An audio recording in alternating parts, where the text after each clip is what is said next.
How many more years are you going to put up with average play? Because I think that's what Derek Carr has been. He's been an average quarterback.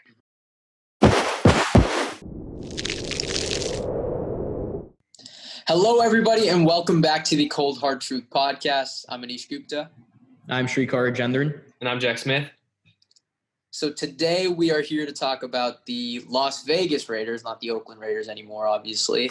And just a couple questions on them. You know what they did during the offseason. They got a lot of pickups. I'll let Shrikar handle that. But we're basically here to talk about the quarterback situation. And can Marcus Mariota overcome Derek Carr in the standings for starting quarterback, and can he take the job? So I'll let Shrikar kind of start off with that question, and also the Raiders kind of recap the offseason, recap their last season as well. So when you look at Mariota, or let's look at the Raiders first. Ever since the Raiders decided to hire John Gruden out of the Monday Night Football booth, rumors have always been swirling about Carr's future with the team. And last year he put up career numbers in yards, completion percentage, and quarterback rating, but Gruden was still non-committal on Carr's future with the team when he was asked about it before. But with those career highs, we also got to state how Derek Carr has led the Raiders to 55 losses. That is the second worst number ever for any starter through 6 seasons. Behind his brother. David. And on the flip side, when you look at Mariota, he wasn't lighting up the stat sheet, but I think we all know he was an integral part of that 2016 to 18 Titans run, those 3 consecutive winning seasons. And he had that road playoff victory in Tennessee, in Kansas City, which was very impressive. And then he's gotten love from Gruden and Mike Mayock when he was coming out of Oregon in 2015. And Mariota's most productive season was in 2016 when he was under center for Mike Mularkey in that offense. And that scheme was kind of predicated on downhill runs and play action, but they also kind of were creative in the fact that they used Mariota as a runner and even sometimes as a receiver. And I'm not saying Gruden's going to turn Mariota into receiver or something outlandish like that. I mean, they can use it. They don't have a ton of receiving weapons. But,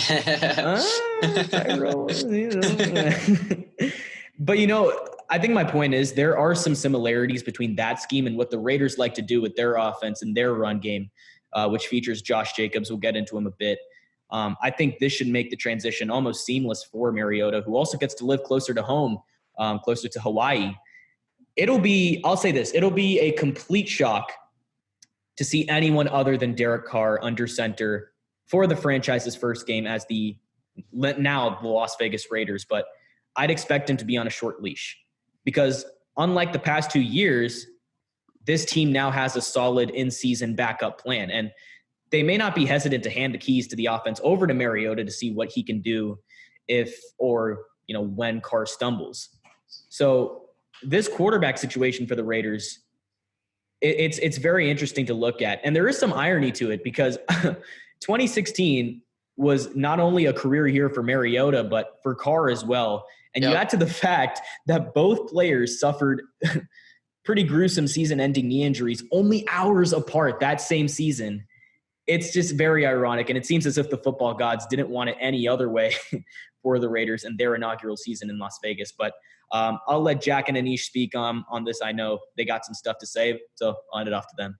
Yeah, I think you talk about that career season for Derek Carr, and it seems like ever since then, the media has compared anytime current Derek Carr to that season.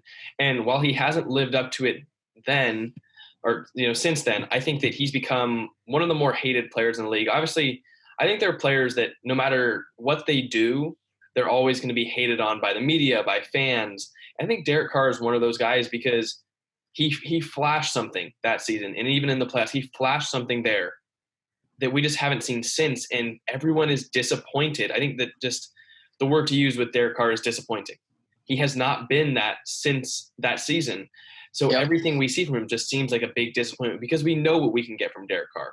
We know his potential. We know what he can do. But since then, I mean, a 6-9 season, a 4-12 season, now a 7-9 season, where he had a better statistical season this year in certain categories.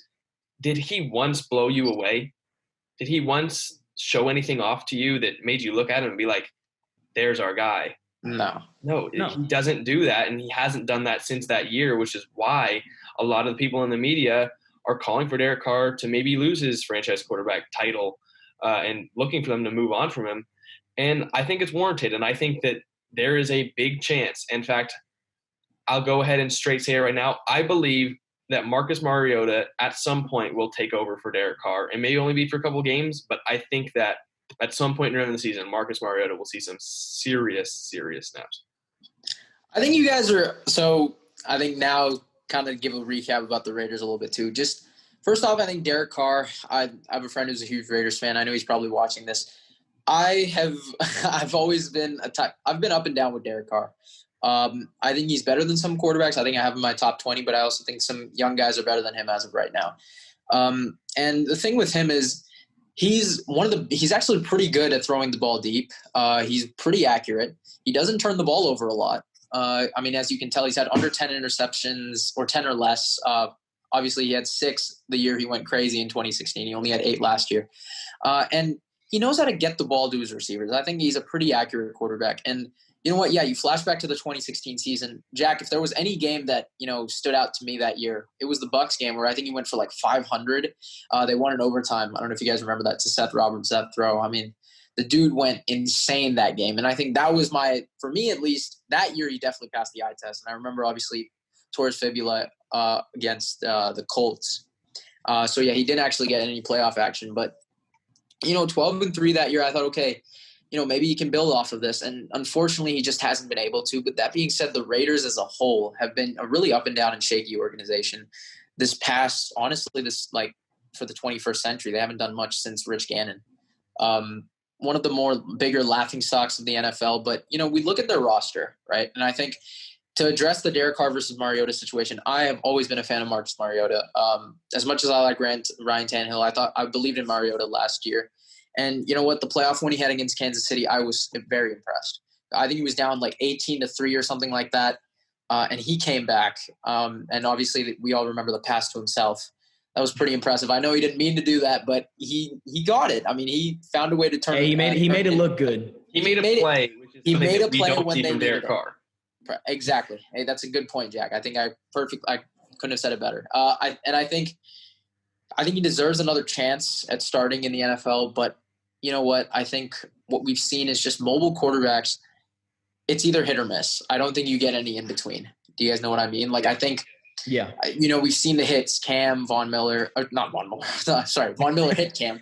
Cam Newton, Lamar Jackson are the guys I think we've seen hit Michael Vick. Watson. We've seen some misses. I think Jamarcus Russell was also like a mobile quarterback that I've seen kind of miss. RG3. Yep, RG. Tough one to say. Obviously, I think injuries kind of got him. But you know what? Mobile quarterbacks do – I think the injury bug does kind of – you have to take that into consideration because they're going to take more hits. So you know what? While I think RG3 could have been a lot better, yeah, I think the injury bug was a big part of his mobile career being shut down. And to go back to at least the Raiders, what they've been trying to do to surround Derek Carr, right? I think Darren Waller, who obviously he had mental health problems. Obviously, he was struggling with drugs, I believe, a couple of years ago. To coming after this past season, I mean, he had a one for the ages, I think, at least for the Raiders. You haven't seen that good of tight end play for a while. And I think he's honestly in my top 5. As much as I like Austin Hooper, I think I have Darren Waller in my top 5. I think you guys could agree with me, although it's borderline. But, to go off of that, I think Jason Witten was a great pickup because I think he's a good mentor for Darren Waller. I think you guys can agree with me there. Yeah. Obviously, let's talk about the defense a little bit. The Raiders have had a suspect secondary for so long, and I know they missed on Nnamdi Asomugha. I mean, he was okay for them at times, but like once he got old, just not really good. Like I haven't seen their secondary do well since Charles Woodson left. And you know what? Trayvon Mullen, not bad. Obviously, they picked up. I can't even pronounce it. Forgetting his name. Yeah. Kwiatkowski.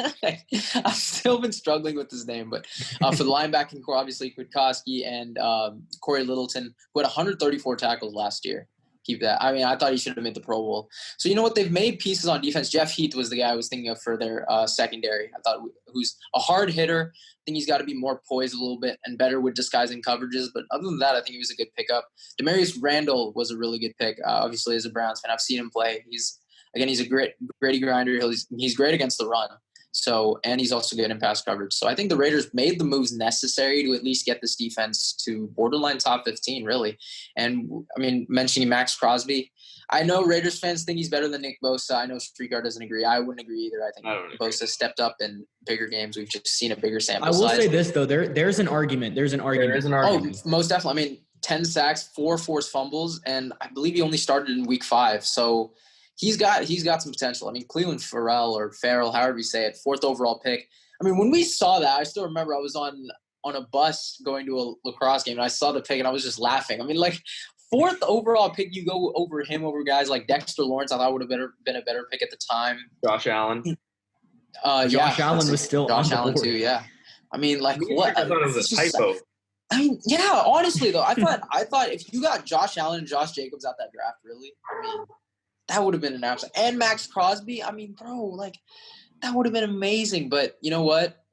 I think Farrell has the potential to develop, though, because he still did well in college. And Jonathan Hankins is not bad. I think he's getting a bit old, but, not a bad guy. But, let's switch it over to the offense a little bit, right? I think I was shocked when they took Henry Ruggs, and I think you guys were too. Not really. I'll ask you guys I'll ask you guys this, though, and then maybe we can flip that back to me. But do you guys think Henry Ruggs is better than Jerry Jeudy or CeeDee Lamb? Because in my opinion, at least, Here's the thing. Yeah, you can go. I know Jerry Jeudy and CeeDee Lamb, they were higher up on the draft boards. They were more highly rated by a lot of people. But I think Ruggs is a better fit for the offense that the Raiders are trying to run as that vertical threat who's going to take the top off the defense. I know the Raiders love their speed guys. And you got Ruggs and Tyrell Williams playing fast going down the field. That's just going to open up areas underneath for Renfro, Waller, Foster Moreau, Jason Witten. Mm-hmm. And I think I should point this out. Hunter Renfro is my breakout player for the Raiders. I love Renfro, especially if your fantasy league offers PPR. I definitely look at Hunter Renfro. Mm-hmm. He was a very good player for the Raiders last season. He ranked 2nd on the team in targets. He got 4 touchdowns, but he started in just 4 games, so that's pretty impressive there. I think the Raiders were pretty solid offensively last year. 11th in total yards, 9th in passing, and now you add Henry Ruggs. So I think the receiving core is looking just far better than what it was last year. Yeah, I wouldn't say sorry, Jack, go ahead. Yeah, to touch on Ruggs, I think that I wouldn't have him better than Jeudy or Lamb, but he may have the upside. He may have the highest upside of the 3. And I think that if you're a team like the Raiders and you keep taking players with high upside, eventually a couple of them will work out. I mean, they've got guys like you mentioned, Travion Mullen, Damon Arnett, Jonathan Abram, Max Crosby, Henry Ruggs, Josh. Like they're gonna hit on some of them. And we saw last year their draft went well. So, and people didn't think their draft was very good last year at the beginning. Yeah, good point. After the draft, they ended up with arguably the best draft of anyone in the National Football League. So while people question their draft this year, they thought they maybe reached for Ruggs or reached for Arnett. I mean, you never know. You might have to trust them after last year. So if you take players with high upside and you're confident in them, they may pay off. And if you get a couple of them to stick and a couple of them to pay off, I mean, you've got a good core of players. You see what happened in Kansas City. You know, Tyreek Hill and Patrick Mahomes, a lot of upside, and they worked out. And look at that. Now they're Super Bowl contenders for years. I think you make a great point there. I think a lot of teams in the NFL, that's how they start. That's how they become playoff teams. I think that's a great point. And you know what? We don't see that in other sports, but in the NFL, if you can develop these players, they can hit really in just like with a snap of a finger in a year. I mean, it's just that amazing. I think NFL players can really turn it around because it's a mental game. Like all these players are talented. It's just, can you get your mindset right? Can you get your mind right on the field? So I think that's a great point. But for me, at least, Henry Ruggs, I don't think he would have fit as well as Jerry Jeudy because I think they're lacking a number one receiver that, you know what, on 3rd and 4, can I get a first down or a 20-yard gain or a slant to the house? I don't think they have that guy yet. And you know what, Tyrell Williams has shown flashes, but again, he's not consistent. When he's on the field, you know what, I think he's a solid wide receiver too. That's what I see, right? He was a good complement to Keenan Allen, nothing more. So when I see them take Henry Ruggs, you know what? Here's what I say when I immediately saw the pick. One, I laughed. But, two, I think his ceiling is Tyreek Hill and his floor is Tavon Austin. Okay? I think that's what I'm kind of looking at, and I think you guys can kind of agree with me there. Yeah. Because his speed is electrifying. I mean, this dude ran like a 4.28, I think, and people were like disappointed. I mean, that's how fast this dude is. So he's got game-changing speed, but it's one, I think he benefited a lot from Judy getting double teams. So I think that allowed him to get benefit. And also I think he only had like 700 yards and 4 touchdowns his final year. So that was a bit concerning for me, especially in an Alabama offense with Tua starting most of the year. He was a third option on that team. Yeah. Possibly fourth. I mean, who would you put above him? I mean, obviously Judy was the number one. I think Devontae Smith was the number 2. Smith. You could argue he was maybe the number 1. And Jalen Waddle, Ruggs was maybe the 4th best. I'll give you Devontae Smith. I wouldn't give you Waddle. Devontae Smith is a definite, and I think Waddle, you could make the argument. I won't, but I think you could. But kind of back to the receivers, I think Ruggs has that potential, but I just haven't seen him be a number 1 receiver, and I think you need that in college. Like, guys like KJ Hamler, Denzel Mims, right? Even Ayuk, right? Borderline guys that were taken borderline first, second, right? They've all shown that they can be a number 1 receiver. And you know what? I know Ruggs' talent is definitely top 3, but I need to see more. And I think preseason OTAs would have been a great help for them because they could have seen what Ruggs could be used at. Could he be used as a quick guy that could get you a jet sweep? I mean, and then, take the top off the defense the next play, right? It's just, there's so many things that you could have used the OTAs for. And I think a lot of teams, when we do these team-centric episodes, we'll mention that because each team really took a big hit here. And it's just who can bounce back, who has the discipline, who has the system ready to bounce back from no OTAs and no preseason, who can get right to it. I think that's how it's going to work because in the NFL, I'm expecting a little bit of rust this first week, a lot more than usual because, week 1, there's usually a lot of drops, usually like a slow paced game, but I'm expecting a little bit of more of that. And I think as the NFL fan let's expect that for week 1. But, going back to the Raiders offense, the offensive line has always been, in my opinion, borderline top 5. back to the Donald Penn days. Obviously, he's gone now, but now Colton Miller, we talked about it a little bit earlier. He had a down year last year, but I think he's on the up and coming. Obviously, a first-round pick, so you got to give him some credit there. Richie Incognito, I think he had like a low 70s PFF grade, which is still really impressive. He only allowed 1 sack. Needs to work on the penalties, but I think he's fine. And obviously, I think the off-the-field issues that people had when he was coming to the Raiders, I think that's all been squashed. Yeah. Rodney Hudson, I think he is the second best center in the league, but the best pass blocking center in the league. I think we can attest to that. I think Jason Kelce hasn't been run blocking, but pass blocking, no sacks allowed. Dude was great. Gabe Jackson, I think, is very underrated as a right guard. He did great. I think he had a down year a little bit with 5 sacks allowed last year, but ever since being drafted in 2014, he's been exceptional.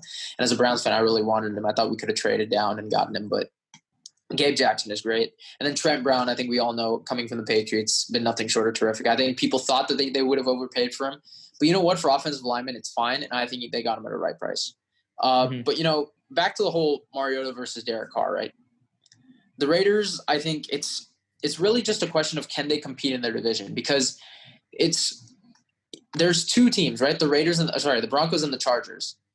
Those are the teams that, you can really consider to be in your league because it's like the Chiefs are just so far ahead of the Raiders. And it's like when they played, I remember both of them were 6-4 at a time. I don't know if you recall, it was like, I remember this and I was like, wait, can the Raiders actually do something here? And then they go to New York and just get spanked. I mean, like, what are you doing? And then they go to the Chiefs and get 40-pieced on them.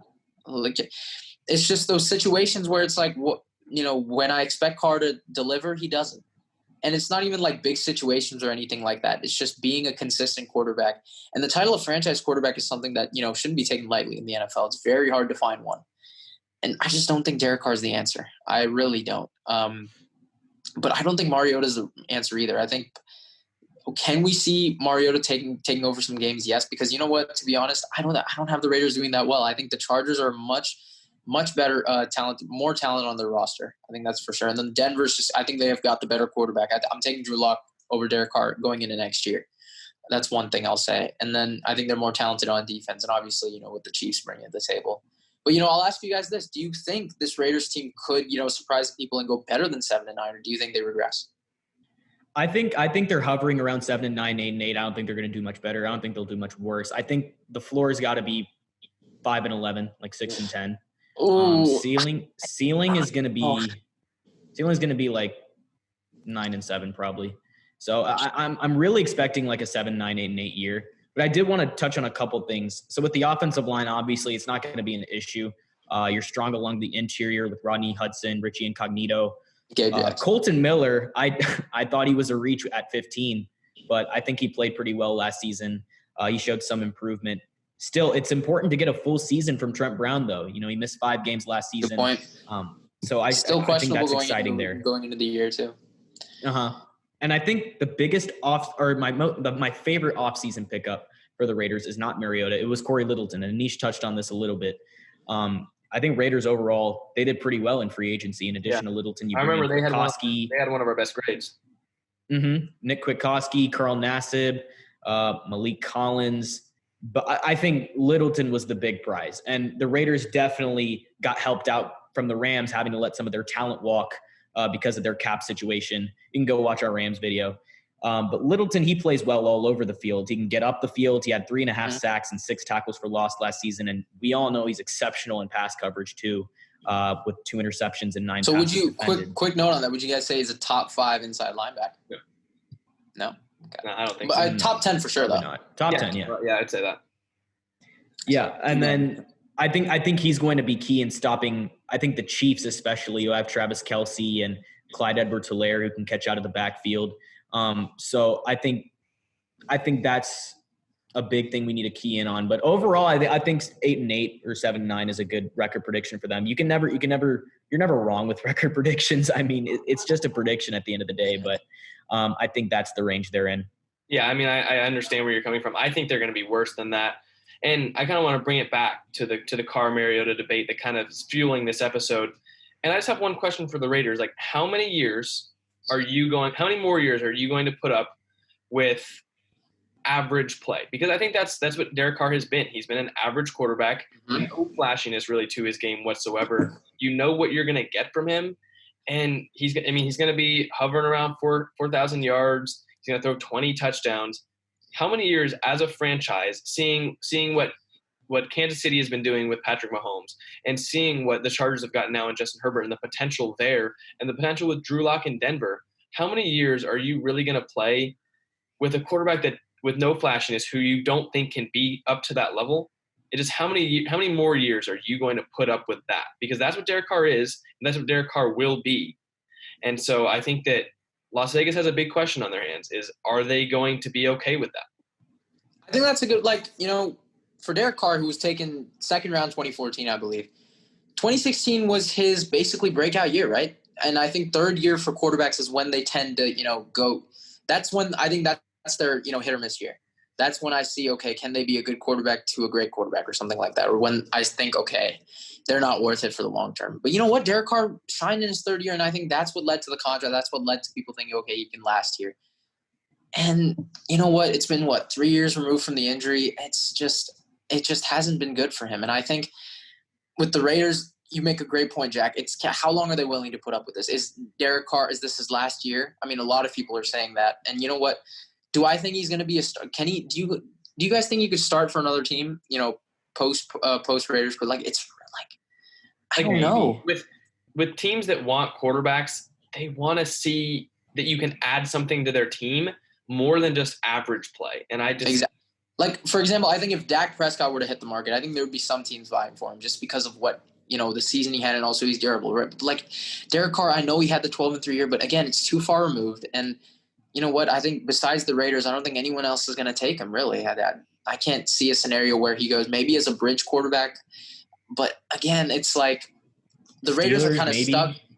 I don't even know about that, but I think the Raiders are kind of stuck in their own, mini bubble, or they're kind of hurting themselves.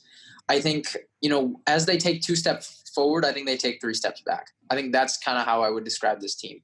They take the steps forward with the 2016 season, and they take a bunch of steps back going, 6-9 and 4-12. Obviously, you have to trade Khalil Mack and Amari Cooper.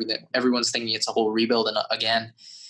And they have the pieces on defense. I really like it. I think it just comes down to Ken Littleton immediately come in and become this quarterback of basically the quarterback of the defense, right? Can guys like Demarius Randall, can guys like Jonathan Abram come back and, right away be the guy that we saw? Because at least in the first 3 quarters of that game, he was stellar. Good. He looked really good. Really good. As much as I clown him with my friend who's a Raiders fan, he looked really good that first game against Denver. And I believe the Raiders won that game too, if I'm not mistaken. Yep. No large part down to him. So can he come back and be great, right? I mean, otherwise, will Jeff Heath have to kind of step up over Abram? And there's a lot of – I think the thing with this is I say this for a lot of these team-centric episodes, but just their counterparts, right, in the AFC, I think that while they took small leaps, there were other teams that took giant steps, right? And I think that's what they're having to go for. Like, that tier 3 that I was talking about for the playoffs, I don't think I put the Raiders in that. And that's why, you know what? I hate to say it, but I really think this team goes like 5-11, 4-12. Like, and it sucks, but we've got it. Like, you can't have every team going 6-10 or 5-11. I think there's going to be some bad teams, and it's 2020. There's really, who knows? The Raiders could go 10-6, but I think just there are some teams that I have like a very 99% chance they're going to be bad, and some that could hit and go 8-8, 9-7. Or some that just don't and go 4-12. I think Raiders are one of those teams that just don't hit the bar. They could go either way, but I just don't trust Derek Carr going in for a full year. Yeah, I think that they can go either way because they have the pieces there. I think Derek Carr is holding them back. And if they do go 5-11 and there's a quarterback sitting there on the board, say Trey Lance is there, Justin Fields, they're exciting players at the quarterback position. Oh, yeah. The complete opposites of Derek Carr, who's maybe one of the least exciting quarterbacks in the league. Yeah. Can they pass that up? And I don't think they can. And I think that they've got a player like that in Marcus Mariota, and I think that we will see him this year at some point because. So are you saying he's more flashy than Derek Carr? I think he's he can be. He has more just potential. His play style. But it's for me, it's been a couple of years removed from that stellar 2016 season, and then for both of them, obviously, I still think both of them though. And then also a couple of years removed from the playoff. But the thing is with Mariota, Jack, you said it before the episode too. Didn't he have a less than a 10 QBR the last time we saw him? As much as I like him, it's just can I get consistent play? And I think a lot of those the 2 9-7 teams that Marcus Mariota was on previously, I think a lot of that has to be attested to their defense, I think he hurt the development of guys like Corey Davis. And I think that, who was picked, I believe, top 10 for sure. I think borderline, I think he was picked 5th also. Corey Davis, I thought, who knows, maybe if Ryan Tannehill was there back when Corey Davis was a rookie, maybe he could have taken off.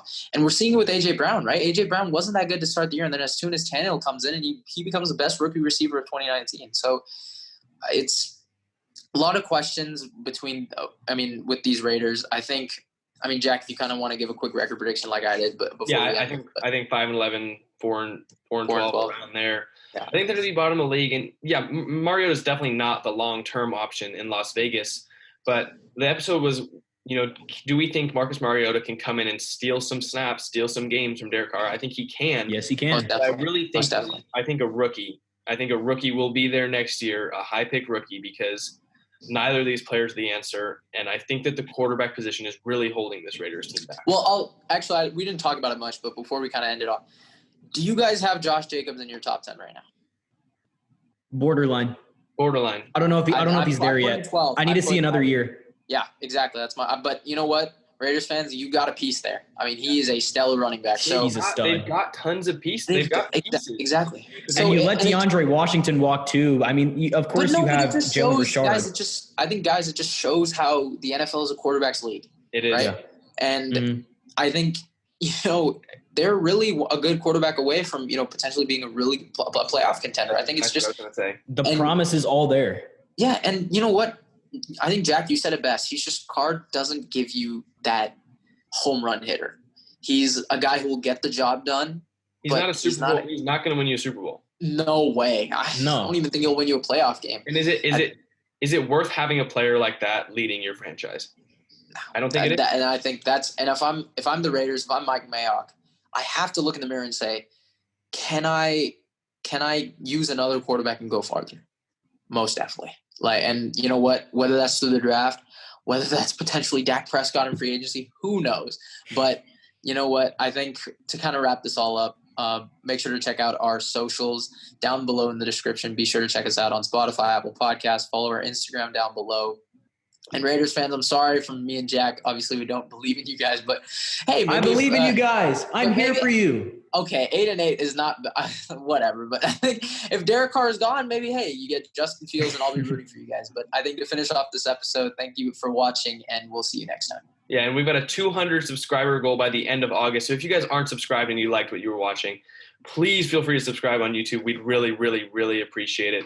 Try and help us get to our goals. But thank you guys for watching.